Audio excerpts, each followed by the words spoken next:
ನಮಸ್ಕಾರ, ನೀವು ನೋಡ್ತಾ ಇದ್ದೀರಾ ನ್ಯೂಸ್ ಫಸ್ಟ್. ನಾನು ಉಷಾ. ಇತ್ತೀಚೆಗೆ ತನ್ನ ಎದೆ ಹಾಲನ್ನೇ ತನ್ನ ಮಕ್ಕಳಿಗೆ ನೀಡಿದ ಕಾಲದಲ್ಲಿ ವಿಶ್ವದಲ್ಲೇ ಅತಿ ದೊಡ್ಡ ಎದೆ ಹಾಲು ದಾನಿ ಎಂಬ ಹೆಗ್ಗಳಿಕೆಗೆ ಪಾತ್ರರಾಗಿದ್ದಾರೆ ಈ ಮಹಾತಾಯಿ. ಅಮೆರಿಕಾದ ಟೆಕ್ಸಾಸ್ನ ನಿವಾಸಿ ಅಲಿಸಾ ಒಗ್ಲೆಟ್ರಿ 2645ಕ್ಕೂ ಅಧಿಕ ಲೀಟರ್ ಎದೆ ಹಾಲನ್ನ ಅಗತ್ಯವಿರುವವರಿಗೆ ನೀಡಿ ಮಾನವೀಯತೆ ಮೆರೆದಿದ್ದಾರೆ. ಅಲ್ಲದೆ ಈ ತಾಯಿಯ ಸಾಧನೆಗೆ ಗಿನ್ನಿಸ್ ಅವಾರ್ಡ್ ಕೂಡ ಬಂದಿದೆ.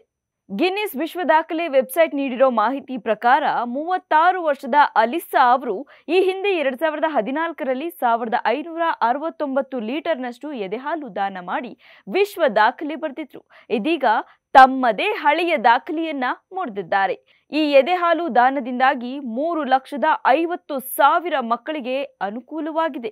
ಇನ್ನು ಅಲಿಸಾ ಅವರಿಗೆ ಈಗಾಗಲೇ 4 ಮಕ್ಕಳಿದ್ದಾರೆ. ತಮ್ಮ ಮಕ್ಕಳು ಎದೆಹಾಲು ಕುಡಿಯೋದನ್ನ ನಿಲ್ಲಿಸಿದ ಬಳಿಕ ಅವರು ಎದೆಹಾಲು ದಾನ ಮಾಡೋದನ್ನ ಮುಂದುವರೆಸಿದ್ದಾರೆ. ಇನ್ನು ತಮ್ಮ ಮಾನವೀಯ ಕೆಲಸಕ್ಕೆ ಪ್ರಶಂಸೆ ಸಿಗ್ತಾ ಇದ್ದಂತೆ ಸಂದರ್ಶನವೊಂದರಲ್ಲಿ ಮಾತನಾಡಿರೋ ಅವರು, ಸಂಕಷ್ಟದಲ್ಲಿರುವ ಜನರಿಗೆ ಪದೇ ಪದೇ ಹಣ ನೀಡಿ ಸಹಾಯ ಮಾಡೋಷ್ಟು ಹಣ ನನ್ನ ಹತ್ರ ಇಲ್ಲ. ನಾನು ನನ್ನ ಕುಟುಂಬವನ್ನು ಸಾಕಬೇಕಾಗಿದೆ. ಹೀಗಾಗಿ ಎದೆಹಾಲನ್ನ ದಾನ ಮಾಡೋ ಮೂಲಕ ಸಹಾಯ ಮಾಡ್ತಿದ್ದೀನಿ ಅಂತ ಹೇಳಿದ್ದಾರೆ. ಅಷ್ಟೇ ಅಲ್ಲ, ಅವರು ಇಷ್ಟು ಹಾಲು ನೀಡುವ ಪ್ರಕ್ರಿಯೆ ಬಗ್ಗೆನೂ ಮಾತನಾಡಿದ್ದಾರೆ. ಪ್ರತಿ 3 ಗಂಟೆಗೊಮ್ಮೆ ಇವರು 15ರಿಂದ 30 ನಿಮಿಷಗಳ ಕಾಲ ಪಂಪ್ ಮಾಡ್ತಾರೆ.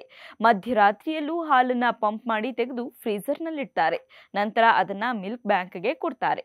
ಬಳಿಕ ಅಲ್ಲಿ ಅವರು ವಿಶೇಷ ಮಾಪನದಲ್ಲಿ ಎದೆಹಾಲಿನ ಲೆಕ್ಕ ಹಾಕ್ತಾರೆ. ಅದರಂತೆ ಈವರೆಗೆ 3,50,000 ಮಕ್ಕಳಿಗೆ ಎದೆಹಾಲು ನೀಡಿ ಸಹಾಯ ಮಾಡಿದ್ದಾರೆ. ಇನ್ನು ಇವರು ಹೆಚ್ಚೆಚ್ಚು ನೀರು ಕುಡಿಯುತ್ತಾ ಇರ್ತೀನಿ, ಜೊತೆಗೆ ಪಂಪಿಂಗ್ ಟೈಮ್ ಟೇಬಲ್ನ ಅನುಸರಿಸ್ತೀನಿ, ಹೆಲ್ದಿ ಫುಡ್ ಸೇವಿಸ್ತೀನಿ ಅಂತ ಹೇಳ್ಕೊಂಡಿದ್ದಾರೆ. ಜೊತೆಗೆ ಇವರಿಂದ ಅದೆಷ್ಟು ಮಕ್ಕಳಿಗೆ ಸಹಾಯವಾಗ್ತಿರೋದು ಆತ್ಮತೃಪ್ತಿ ಕೊಟ್ಟಿದೆ ಅಂತಾನೂ ಅಲಿಸಾ ಹೇಳ್ಕೊಂಡಿದ್ದಾರೆ. ನಿಜವಾಗ್ಲೂ ಇದು ಜೀವ ದಾನವೇ ಅಲ್ವಾ? ಇಂಥ ಪುಣ್ಯ ಕೆಲಸ ಮಾಡ್ತಿರೋ ಈಕೆಗೆ ನಮ್ಮದೊಂದು ಸಲಾಂ. ಕ್ಷಣ ಕ್ಷಣದ ಮಾಹಿತಿಗಾಗಿ ನೋಡ್ತಾ ಇರಿ ನ್ಯೂಸ್ ಫಸ್ಟ್. ನಿರ್ಭೀತಿಯಿಂದ ನಿಮ್ಮ ಪರವಾಗಿ.